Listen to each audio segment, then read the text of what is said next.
এই গাইস আজকে দুপুরে আমার বাটা মাছের ঝোল হবে। ফুলকপি, আলু, টমেটো,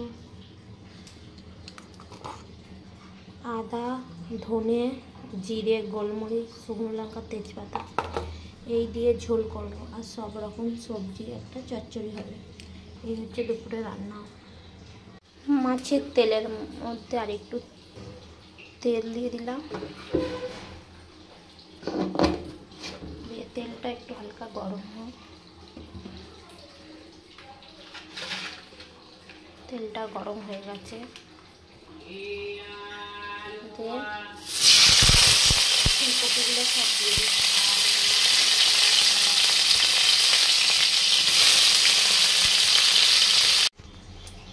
কড়ার মধ্যে তেল দিয়ে তার মধ্যে শুকনো লঙ্কা আর জিরে ভাজতে দিয়েছি।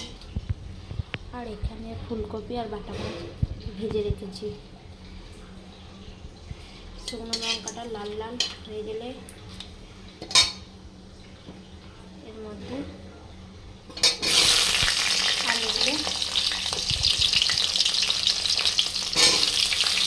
দিয়ে দিলাম। টমেটোটা গোটা দিয়ে দেবো, সেদ্ধ হলে ভালো লাগবে।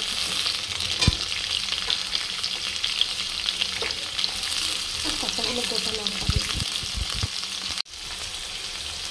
দেখো আলুগুলো ভালো করে ভাজা হয়ে গেছে বন্ধুরা।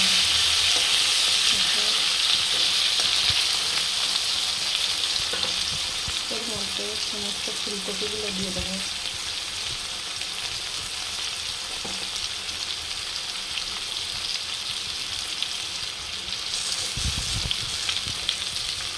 ফুলকপিগুলো দিয়ে ভালো করে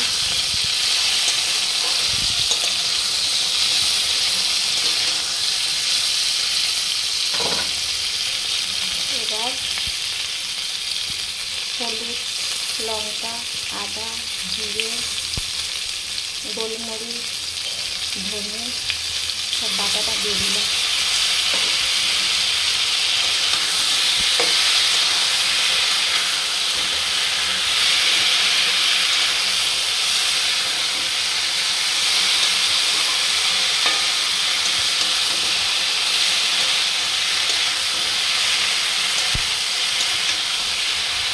এই গাইস দেখো আমার দুপুরে গরম ভাত,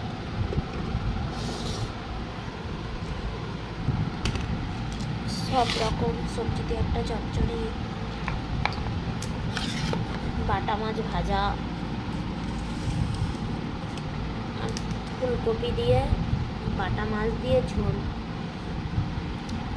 এই হচ্ছে আজকের আমার দুপুরের খাওয়া দাওয়া।